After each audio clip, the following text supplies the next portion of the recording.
Oi, pessoal, tudo bom? Eu sou a Daniele Lima e no nosso bate-papo de hoje vocês vão conhecer a história da Poliana Gonçalves, de Belo Horizonte. Atualmente, ela é responsável pelo time de Data Science, liderando mais de 10 colaboradores, entre analistas e cientistas de dados. Além disso, né, dentro do time de Data, ela atua com inteligência artificial, business intelligence e democratização de dados. A Poli, ela é mestre em ciência da computação pela UFMG, e bacharel em Ciência da Computação pela Universidade de Rio Preto. Essa mulher é maravilhosa, gente. Além disso, ela está atualmente fazendo alguns cursos no Harvard Business School. Maravilhosa. Polly, muito obrigada por aceitar o convite. E é um prazer imenso ter você aqui, poder compartilhar um pouquinho da tua história. Seja super bem-vinda. A Dani deu uma introdução aí sobre a minha jornada. Vou falar um pouquinho dela, um pouco bem resumido aqui, porque senão a gente vai passar a noite. São muitas coisinhas, muitos detalhes. Acho que a Dani também tem experimentado bastante isso. É uma área, a gente está nessa área de dados, que tudo acontece tão rápido e muita coisa acontecendo sempre. Então, às vezes, a gente mesmo fica perdido em tanta coisa que a gente já aprendeu aí em pouco tempo, né? Posso dizer que eu tenho 5, 6 anos aqui de experiência no mercado com dados, né? Eu tive uma parte da minha carreira na academia, no mundo acadêmico, mas esses 5, 6 anos aconteceram tantas coisas na área de dados em si, que às vezes parece que a gente já está na área há muito mais tempo. Mas, bom, vou tentar voltar um pouquinho atrás, então, na minha formação. Eu lembro bastante da época da escola mesmo, ali, terceiro ano, segundo ano, a gente está pensando no que fazer para a vida. E eu sempre fui alguém que gostei muito de tecnologia, apesar de que eu era péssima em matemática, física. E é até estranho, às vezes, pensar, porque eu acabei caindo no curso em que é exatas, pelo menos os 2 primeiros anos, a gente tem uma exigência muito grande em cálculos e álgebra, geometria, analítica. Sim. Depois eu caí também numa área em que a gente precisa muito lidar com números, estatística, então bem estranho mesmo, mas eu realmente não gostava, não curtia exatas e tal, até pensei em fazer arquitetura, outros cursos, mas acabei caindo na computação por essa aproximação com tecnologia, né? Eu lembro na época ali, eu gostava de ficar criando uns sitezinhos, era bem HTML simplão mesmo, CSS, PHP, bem porco, assim. Mas eu gostava daquilo, então acabei entrando na computação. E aí, logo de cara, o primeiro período já foi, assim, traumático, porque eu repeti a matéria de introdução à programação. Então, eu cheguei lá toda feliz, achando que eu ia ficar trabalhando, mexendo no computador, e esqueci que, na verdade, computação, eu não sabia que, na verdade, computação tem muito menos a ver com computador e muito mais a ver com programação, com cálculo e tal. Então, Verdade. repetir introdução à programação, assim, eu traumatizei, eu falei, meu Deus, esse não é meu curso, o que eu estou fazendo aqui? Eu não sei fazer nada, eu não entendo nada. Tinha tanta gente que já vinha de cursos técnicos e que já tinha ouvido falar em programação, já conhecia de lógica e tal. Mas, enfim, por não ter um plano B, eu acabei continuando ali no curso, foi lá em Ouro Preto. Continuei no curso enfim, até o final dele. E eu acho que eu só fui começar a me encontrar mesmo, talvez no último ano da faculdade. Então, passei por todas aquelas disciplinas de redes, de computadores, sistemas, circuitos, todas as disciplinas de cálculo que a gente sabe aí. E eu não me encontrava, eu não sabia o que eu faria, porque eu percebi que eu não gostaria de trabalhar com desenvolvimento mesmo. Não gostaria de virar desenvolvedora, back-end, front-end. Aquilo não era algo que me chamava tanto a atenção. Não queria trabalhar com aquilo durante todo o meu dia ali. E o restante que sobrava era a parte mais também de infra, de redes, de sistemas, arquitetura. E aí aquilo me assustou bastante, porque eu já estava terminando a faculdade e não sabia o que fazer. E aí, por, sei lá, destino, coincidência, sorte, não sei o que o meu orientador do mestrado, na época, estava também nessa universidade, e ele estava voltando de um pós-doutorado que ele tinha feito na Alemanha, e ele veio com altas ideias de coisas que ainda não estavam se falando tanto aqui no Brasil, que tinha mais a ver com mineração de opinião, análise de sentimentos e tal. E aí ele abriu essa bolsa de iniciação científica lá na faculdade e meio que ninguém quis pegar, porque a pessoa olhava, geralmente os alunos olhavam e falavam, isso não é computação, sabe? É coisinha tipo, não é computação, não vou ficar trabalhando com análise de sentimentos. E eu falei, quer saber? Eu estou vendo nada aqui que eu possa fazer, então vou lá saber que bolsa é essa. E aí ele me apresentou o projeto. Naquele momento eu falei, caramba, eu quero mexer com isso, porque talvez seja o primeiro momento em que eu tenha percebido uma parte da computação que eu gostaria de trabalhar. E aí comecei essa iniciação. O foco da iniciação era exatamente esse, fazer análise de sentimentos em dados do Twitter. Então, ele tinha um dataset muito grande, eram cerca de 2 bilhões de tweets públicos do Twitter, e a gente começou a olhar para aqueles dados buscando insights, buscando o que acontecia na rede social quando algum evento acontecia. Então, tinha caído na época do Air France, teve aquele acidente super trágico, e a gente olhou para os dados para tentar entender o que aconteceu no Twitter naquela época, como que as pessoas se sentiram em relação àquilo.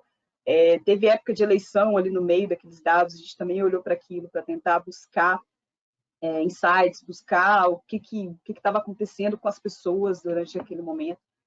Então, foi assim, me abriu os olhos para um mundo da computação que eu não conhecia e talvez ainda era pouquíssimo olhado no Brasil, né? Inclusive, quando estava para terminar a faculdade, e aí vi que não era uma área que existia assim, ou que estava bombando no mercado, pelo menos aqui em Belo Horizonte eu não via oportunidades. Sim. E aí até pensei, falei, caramba, se eu sair agora do mundo acadêmico para o mercado, eu vou ter que cair no desenvolvimento, porque talvez a única coisa que eu aprendi a fazer, eu não gosto, mas eu aprendi, então vamos para isso. E aí surgiu a oportunidade de aplicar para o mestrado aqui em Belo Horizonte. Por coincidência, esse meu orientador estava participando de um processo para vir para cá, para virar professora aqui também. E aí as coisas, de novo, por destino, por sorte, não sei, aconteceram.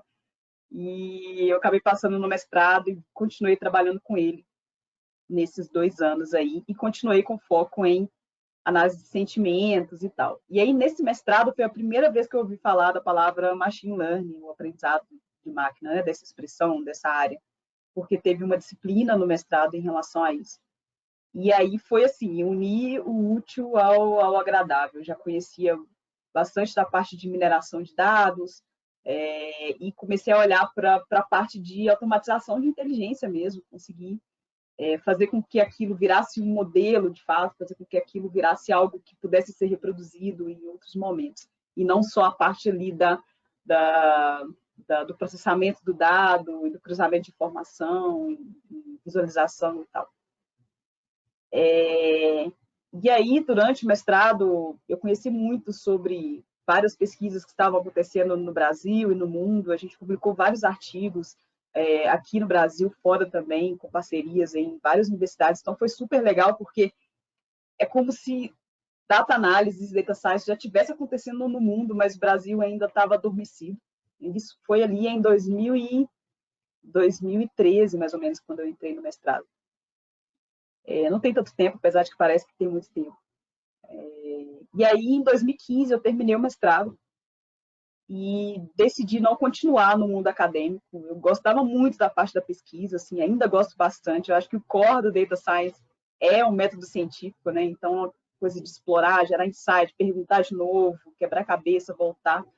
E eu gostava muito dessa parte, mas eu não tinha tanta pretensão de lecionar. E aí, no Brasil, a gente tem uma pegada muito grande do mundo acadêmico com a licenciatura, né? Então, se a gente vai para um doutorado, a gente acaba se seguindo um pouco para lecionar, porque aqui a gente não tem, infelizmente, a oportunidade de, ou tem pouquíssimas oportunidades de só fazer a pesquisa, né? E ter a pesquisa como fonte de trabalho ali.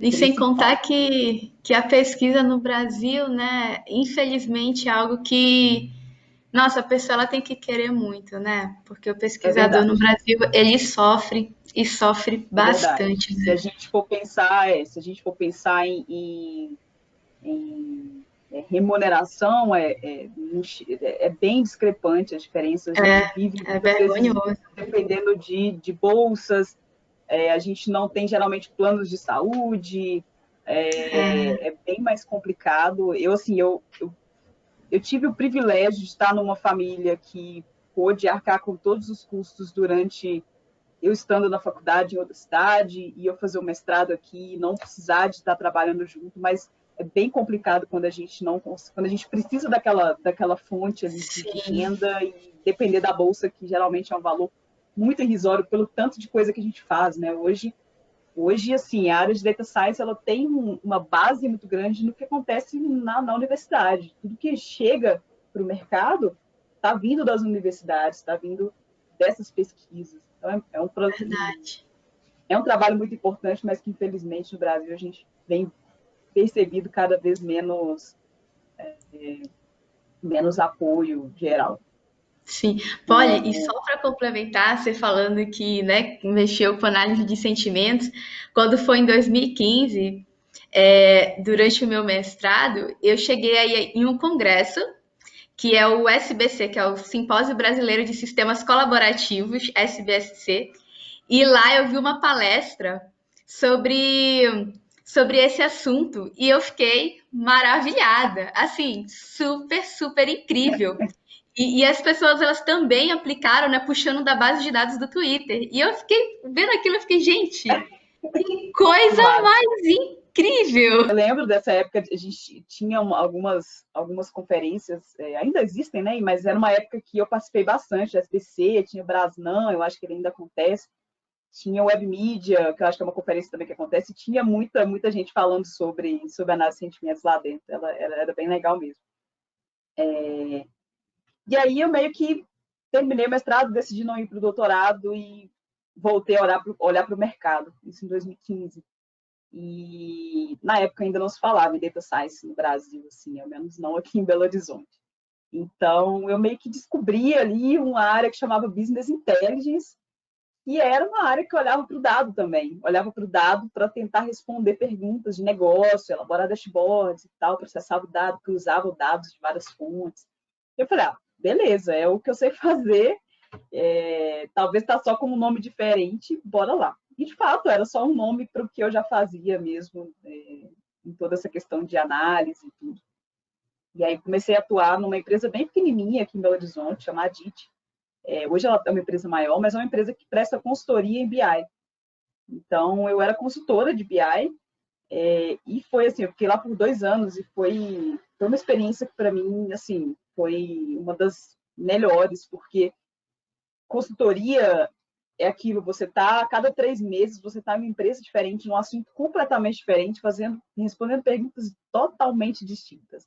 Então, nesses 2 anos, eu trabalhei dentro de hospital, dentro de siderurgia, dentro de mineradora, dentro de escritório de advocacia, dentro de empresas de auditorias. Então, eu pude aprender um pouquinho do negócio de cada uma dessas. Então, cada momento que a gente ia para implantar o software de BI que a gente trabalhava, para criar os dashboards para essas pessoas que iam responder as perguntas de negócio dessas empresas, ou que iam ajudá-los a monitorar os principais indicadores, aquilo tudo foi muito interessante para entender do negócio, né? E quando a gente olha hoje para data science, hoje não, né? Quando a gente olha para data science, para data analysis de forma geral, se a gente não entende do negócio, a gente não consegue fazer nada. Não basta o nosso conhecimento técnico, não basta o nosso conhecimento de ferramenta, não basta o nosso conhecimento de matemática, estatística. Business é assim, tem até uma imagem super famosa, assim, que mostra os 3 pilares da análise de dados, data science, né? Que é o business, o negócio, a TI, então é o conhecimento que a gente tem ali de bancos de dados, de fazer uma consulta no banco, de trabalhar com um algoritmo, trabalhar com alguma linguagem de programação ali para processar dado e tal. E a terceira perna ali, que seria a matemática ou estatística, porque a gente acaba olhando muito para isso também, para gerar insights com menos vieses, para conseguir sair das armadilhas que a gente pode ter ali quando a gente está fazendo uma análise, pensando em amostragem e tudo mais. Então, a ponta do business foi, para mim, uma experiência excelente para conseguir absorver mais do que o negócio precisa, né? E aí fiquei ali 2 anos e surgiu a oportunidade dentro da Hotmart, e era uma oportunidade também para trabalhar com Business Intelligence. Isso ali em 2016, final de 2016, a Hotmart estava começando a construir o time de dados. Então, quando eu cheguei, eram uns 3 ou 4 desenvolvedores, um designer, e era isso, esse era o time de BI. Eu cheguei assim, tem desenvolvedor, tem designer, e esse é o time de BI, mas é porque a galera estava nessa época começando a construir todo o arcabouço, a arquitetura dentro da Hotmart, que iria suportar toda a nossa cultura de dados que foi começando a ser criada nesse momento, né? Então, Que massa. eu cheguei para tentar ajudar na parte da geração de insights mesmo, começar a construir os primeiros dashboards que iam apoiar os times. Então, foi assim, desde então tem sido um desafio bem legal. E a gente, ao longo dos anos, aí, desde 2016, esse time amadureceu muito. Inclusive, a gente fez a transição de um time de BI para um time de Data Science. Isso aconteceu porque a gente começou a ter mais projetos que envolviam machine learning, então a gente precisou começar a construir modelos de previsão para prever faturamento da empresa, a gente começou a ter que construir modelos de recomendação para recomendar produtos para os afiliados. Para quem não conhece, a Hotmart é uma plataforma mundial de produtos digitais, então, uma plataforma onde as pessoas podem criar produtos online, cursos, e onde elas podem se afiliar também a produtos que já existam e gerar renda ali dentro. Então, a gente começou a ter essa pegada mais focada também no machine learning. Então, a gente acabou transicionando a área de BI para Data Science.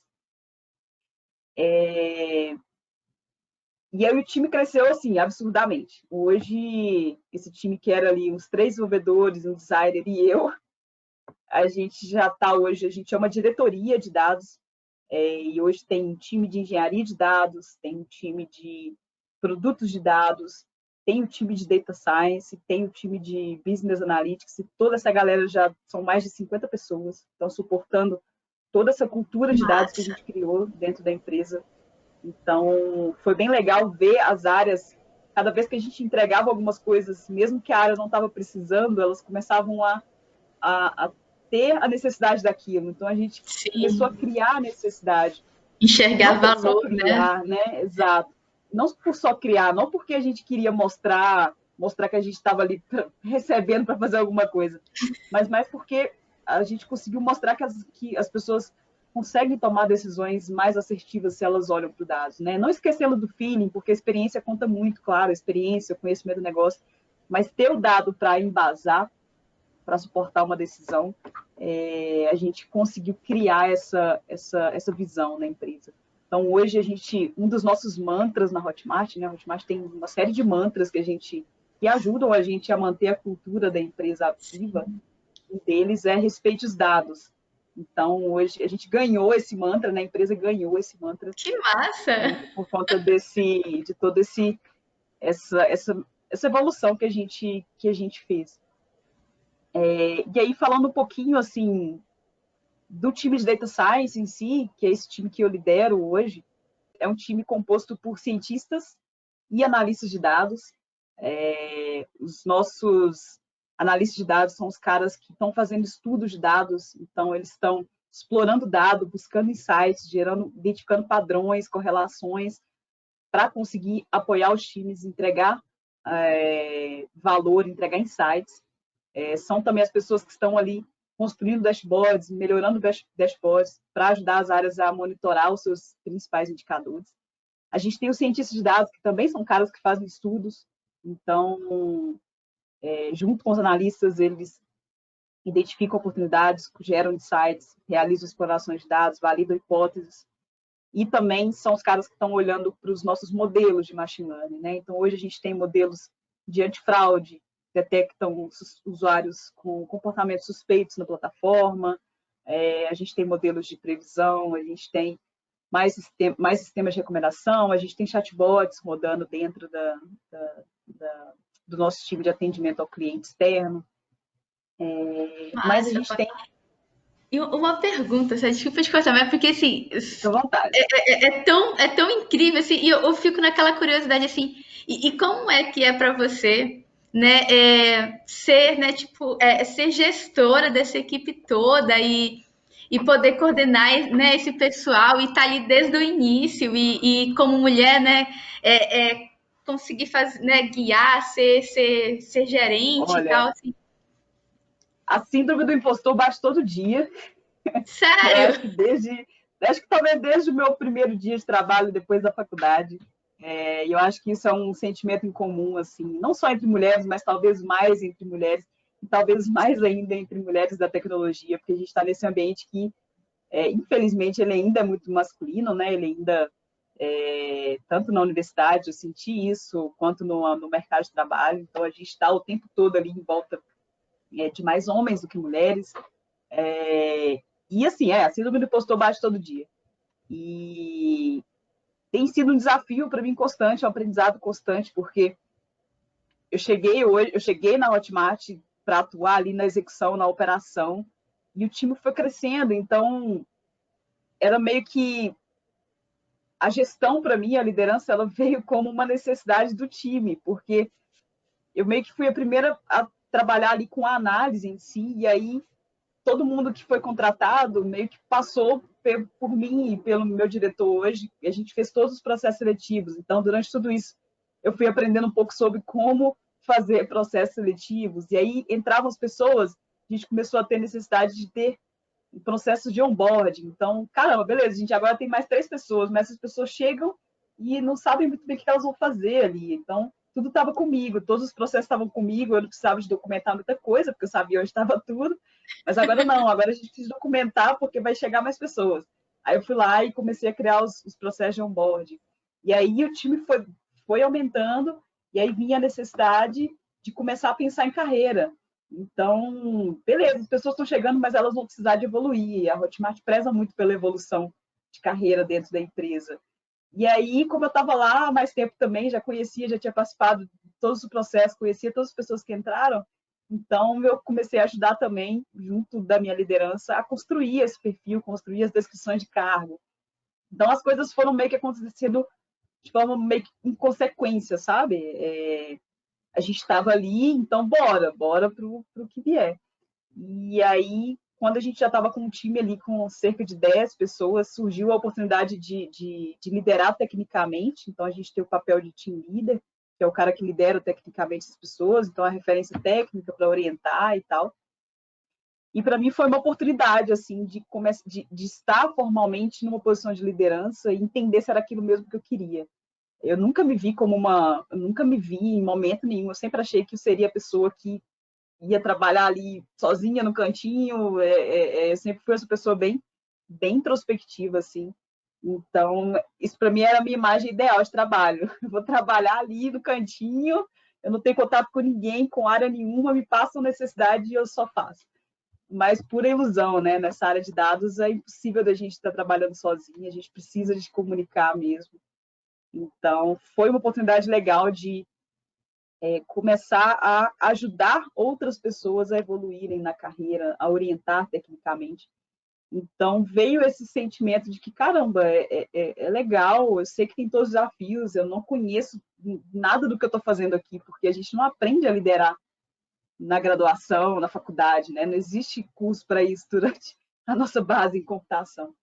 E foi bem legal, mas assim, realmente é bem desafiador, ainda mais estando em uma empresa que é de tecnologia. A Hotmart é uma empresa de tecnologia, então a gente tem várias iniciativas para aumentar nosso percentual de mulheres dentro da empresa, mas se a gente for olhar para a área de desenvolvimento, é uma área ainda muito masculina e a gente tem que deixar, muitas vezes, a síndrome de impostor ali do nosso ladinho, no ombro aqui, igual o diabinho conversando com a gente o dia inteiro, mas continuar, sabe? Fazer e ir lá e dar a cara a tapa e fazer aquela reunião com 10 homens gerentes, diretores que estão ali e vamos, sabe? Assim, muitas vezes engolir o medo, engolir a ansiedade, engolir a síndrome do impostor e fazer o que a E é gente está ali interessante para você fazer. falar isso, porque assim, tipo, tem tantas pessoas, né? Tipo, eu mesma passo muito, assim, né? Tenho muito isso, né? É algo que eu tenho também trabalhado muito. Eu vejo, assim, cada vez mais quando eu converso e interajo com outras mulheres, eu vejo muito isso, assim, né? Praticamente todas têm nessa questão da síndrome do impostor, né? De achar que não são boas o suficiente para aquilo que estão fazendo e Sim, sendo que são maravilhosas. Eu vejo você sim. falando aí e eu não consigo te imaginar, porque assim, meu, você é muito comunicativa e assim, você fala as coisas com uma confiança, sabe? É tão maravilhoso e eu acho maravilhoso quando eu encontro também mulheres que são gerentes que nem você, porque é tão difícil a gente, né, ter essa realidade, ver isso, ainda mais na área de tech, né? É muito raro. E é super interessante, né, ver você falando que também passa por esses desafios, né? Nossa, isso é muito, muito importante, assim, porque tem É, tantas pessoas, né, que não se acham boas o suficiente para aquilo que estão fazendo, e sendo que são maravilhosas, é. né? Eu acho assim, a primeira vez que eu fui numa conferência focada em mulheres tech foi há uns 3 anos atrás, 4 anos atrás, que foi o X-Tech, que acontece aqui em Belo Horizonte. Acho que tem uns 3 anos, eu fui na primeira edição. E assim, foi sensacional, sabe? Porque eu já participava de muitas conferências na área, eu sempre gostei muito de ir para ouvir, ver o que estava sendo falado, mas foi um momento em que, assim, era uma conferência e tinha, sei lá, umas 300, 400 mulheres de tecnologia, as Que palestrantes eram mulheres de tecnologia, eram mulheres empreendedoras, eu olhei para aquilo e às vezes tipo, dá vontade de chorar, sabe? Porque você vê todas elas compartilhando as mesmas experiências, os mesmos medos, mas estão todas lá em cima do palco e conseguiram fazer coisas sensacionais. E você lá sentada na cadeira, você fala, caramba, todo mundo está no mesmo barco, sabe? Está todo mundo passando por todos os medos, e são muitos medos mesmo. E elas ainda passam, então todas elas ainda têm todos os medos todos os dias, igual eu comento aqui, a minha síndrome do impostor, ela é todo dia. E eu meio que já me acostumei assim com ela, sabe? Eu sei que ela vai estar comigo, mas estar ali, ver tanta mulher fazendo tanta coisa e compartilhando tantos medos em comum, foi assim, maravilhoso. Pelo menos uma vez por ano eu tento estar nesse tipo de comunidade. Tem o Air Ladies, o Our Ladies, tem Pi Ladies, tem o Women in Data Science, que é uma conferência até mundial, que acontece em São Paulo. sim, Não sei se ela está acontecendo agora, mas assim, é um momento que a gente tem de oportunidade de ver que a gente não está sozinha, que tem muitas mulheres por aí, e a gente começa a perceber o tanto que a gente tem a responsabilidade também de criar espaço, de criar esse tipo de discussão, sabe? Então, logo quando eu entrei na Hotmart, a gente juntou uma galera de talentos e algumas desenvolvedoras. Na época, ela, tipo, tinha 5 desenvolvedoras mulheres na Hotmart, de uns 100 desenvolvedores. A gente juntou para pensar num hackathon para mulheres. Então, ele aconteceu em 2017, foi um hackathon com foco em mulheres. Veio mulheres do Brasil inteiro, veio mulheres de Cuba, que, tipo, foi sensacional aquilo, porque era realmente coisa que não acontecia. Então, veio gente de todo canto. E aí a gente teve um hackathon, o prêmio foi uma viagem para a NASA, foi um negócio legal pra caramba. E foi isso, sabe, juntar um monte de mulher de tecnologia num lugar para fazer um hackathon, uma competição, porque geralmente a gente, eu falo a gente não tentando generalizar, tá? Eu falo da minha experiência. Eu, assim, até alguns anos atrás, eu nunca iria me candidatar a um hackathon, porque eu saberia que estaria ali aquele monte de homem que me traria uma sensação de que aumentaria minha síndrome do impostor, me traria a sensação de o que eu estou fazendo aqui, eu não vou ter tanta segurança em me abrir e falar e compartilhar ali as minhas ansiedades, os meus anseios em relação à competição. Então, criar esse espaço para outras mulheres, eu acho que fortalece, sabe? Fortalece para a gente começar a perceber que a gente pode estar em qualquer outro espaço, seja ele muito mais masculino ou feminino, e a gente chega fortalecido, acho que é o mais importante. Nos preparar, nos fortalecer para estar nesses ambientes. é verdade. Ai, que massa! Nossa, adorei demais. E é exatamente isso, né? O nosso lugar é onde a gente quiser estar e não tem que ter medo nem vergonha, né? Tipo, tech, ela é uma área linda e é uma área para todos, né? E muitas das vezes a gente acaba meio que se sentindo com vergonha ou se achando menos. E na verdade não, né? Ou às vezes tem que se esforçar o dobro para conseguir demonstrar em dobro o seu valor, para que as pessoas consigam enxergar Exato. ali que você é esforçado e que você é capaz. É real, a gente realmente, em muitos momentos, a gente tem que se esforçar mais, porque a sociedade está aí, ela ainda é uma sociedade que tem muitos preconceitos, então ainda existe uma visão em relação à nossa atuação em tecnologia, nossa atuação como mulher em tecnologia. Então, real, às vezes a gente percebe que a gente está realmente tendo que se esforçar mais do que se a gente não fosse mulher. Mas eu acho que assim é algo que vai acontecer ainda por muitas décadas, então acho que é a gente se preparar emocionalmente para isso, é a gente se Isso. fortalecer com outras mulheres, criar esses espaços quando a gente tiver oportunidade, estar nesses espaços, né? Igual como eu comentei, eu pelo menos uma vez por ano eu quero estar nesses espaços, porque é o espaço que eu estou me sentindo totalmente segura para compartilhar os meus perrengues aqui. E assim, a gente não tem medo. Tem até uma questão que eu acho que é bem comum e muita gente fala isso, mas eu gosto sempre de frisar, porque é real. Quando a gente olha para uma vaga de emprego, a gente olha aquela descrição e a gente, como mulher, olha para aquilo e a gente fala, eu não vou me candidatar porque eu não sei isso aqui. É um ponto lá da descrição, sabe, da vaga. Enquanto isso, os caras estão lá se candidatando. Se eles conhecem 20%, 30% do que está sendo falado ali, eles estão candidatando. E isso é uma coisa que eu aprendi, assim, o benefício, a dúvida tem que ficar para o recrutador, sabe? Não é para a gente, não é a gente que tem que ter a dúvida, a gente manda. Se o recrutador olhar e falar, legal, gostei do perfil, gostei da competência ou do potencial, vamos chamar para conversar.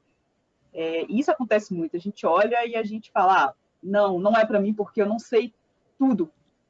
E assim, não é dar a cara a tapa, se candidate, não tenha medo, deixe o benefício da dúvida para depois. A gente não precisa saber tudo, a gente nunca vai saber tudo, ainda mais na área de dados, data science, que as coisas acontecem, todo dia tem um negócio novo acontecendo. É Caramba, se eu tiver que verdade. saber tudo, todo dia, eu vou precisar de 4 vidas aqui, eu não vou conseguir aprender tudo. É verdade. A área de tech em si, né, tipo, assim, é em constante evolução. Quando você acha que É, aprendeu alguma coisa, já tem outra coisa nova para você estar aprendendo. é, E é exato. isso. E assim, uma dica também que eu dou em relação à gestão, assim, para outras mulheres que estejam querendo seguir para esse caminho, uma coisa que eu fiz quando eu estava começando a perceber que eu estava iniciando um pouco da gestão, ou comecei a perceber que é algo que eu gostaria de fazer, foi trocar ideia com outras mulheres da empresa que eu estou, mulheres que eu tinha uma abertura de conversar ali, e Sim. perguntar e questionar e falar como é para você estar na gestão, quais são os desafios que você já passou. Eu fiz isso com a Nath, inclusive a Nath para mim é uma referência de gestão, a Natão na Hotmart, hoje ela é VP de produtos, de marketing na verdade, mas eu sentei com ela na época e falei, Natão, eu acho que eu gostaria de ir para gestão, mas eu não tenho certeza, porque na minha cabeça eu sempre achei que eu tivesse o perfil de ir para uma área muito mais técnica. E compartilha comigo tudo que você já passou, assim, de perrengues e tal. E ela foi bem sincera comigo. Ela falou, Polly, eu já passei por coisas aqui que eu terminei a reunião e fui pro banheiro chorar porque eu achei que eu tinha feito errado.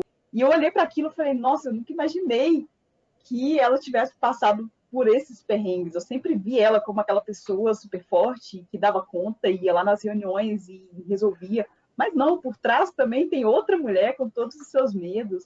Então foi muito bom para mim nessa época, porque eu falei, legal, eu sei que eu vou ter muitos desafios, mas a minha referência de gestão, que é a pessoa que eu acho mais foda, tá me falando que ela já passou por um monte de perrengue que então, quem sou eu para achar que eu não vou passar e que eu não estou preparada, sabe? Eu realmente não vou estar, porque se ela não está, então ninguém está também. Então, vamos embora. Bora colocar a cara a tapa aí e vamos fazer também, vamos tentar. E é isso. Eu acho que o tentar é melhor do que o não tentar e nunca saber, sabe? Realmente a gente não sabe se vai dar certo. Eu não sei se vou dar certo. Eu tô na gestão, mas tudo é muito novo para mim também. É bem desafiador conseguir manter os nossos profissionais motivados, engajados, sempre ajudar na carreira das pessoas, que é importante, né? A gente tem que estar ali ajudando as pessoas a evoluírem também. Como é que a gente faz isso? A gente às vezes fala, pô, como é que eu vou ajudar a pessoa a evoluir a carreira? Nem eu sei se eu tô na minha evolução certa aqui. Mas é isso, é tentar, é saber que a gente não é perfeito mesmo, deixar a síndrome do impostor ali do lado, enquanto a gente só continua.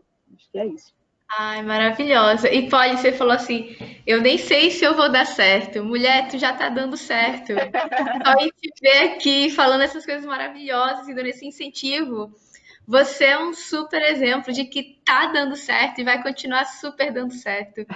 Que Que bom. delícia, que delícia esse bate-papo com você. Amei de coração, assim, Eu que maravilhosa. agradeço, Dani. E, de novo, parabéns pela sua jornada aí também. Eu tenho visto que você tem feito um trabalho assim. Não te conhecia antes, e agora, depois que eu te conheci, eu quero estar ali próxima, conectada no LinkedIn e trocar altas ideias o tempo todo, porque curti muito Ai, eu sua jornada. Acho que é isso, sabe? A gente olhar para quem está do nosso lado e ver um monte de gente, um monte de mulher foda fazendo também, muita coisa foda, cada uma do seu jeito. Então, às vezes a gente tem que entender também. Às vezes a pessoa está ali início de carreira, né? A mulher está início de carreira e acha que não está conseguindo evoluir. Mas, cara, você está evoluindo demais também. A gente tem que entender que é um processo e a gente vai amadurecendo, a gente vai criando inteligência emocional no caminho. A gente sempre vai ter medo, mas é isso. Parabéns também pela sua jornada aí. Achei sensacional. E Ai, obrigada de novo obrigada. pelo convite. Eu que super agradeço de coração. Assim, eu tenho certeza que a tua história também alcançou várias outras pessoas, várias outras mulheres, né? E eu espero assim que elas consigam enxergar, né, no meio desses relatos, a força, o incentivo que precisam. Eu já super tô, nossa, adorei. Eu já enxerguei aqui tanta Que coisa bom, maravilhosa que eu vou puxar para minha carreira assim para mim, gente. Tô adorando. que bom. E Ai, que fico aí delícia. aberta também me adicionem no LinkedIn, quem estiver ouvindo aí, quem estiver nesse momento, Assistindo me busquem também. lá no LinkedIn, busquem a Dani, bora criar essa rede. Eu estou sempre aberta para discutir, para tentar ajudar no que eu posso também, porque eu também não sei tudo. Vamos conversando. Se tiver com medo, se tiver com dúvidas em relação à área, em relação à gestão, me mande lá. Eu sempre tento gastar alguns tempinhos ali do meu dia para conversar com outras pessoas no LinkedIn. Eu gosto muito. E a gente aprende sempre com outras pessoas também que estão na jornada junto com a gente. Ai, que massa! Muito, muito, muito obrigada, Polly, de coração. Foi um prazer ter você aqui com a gente. Muito obrigada. Obrigada a você, Dani. Abraços.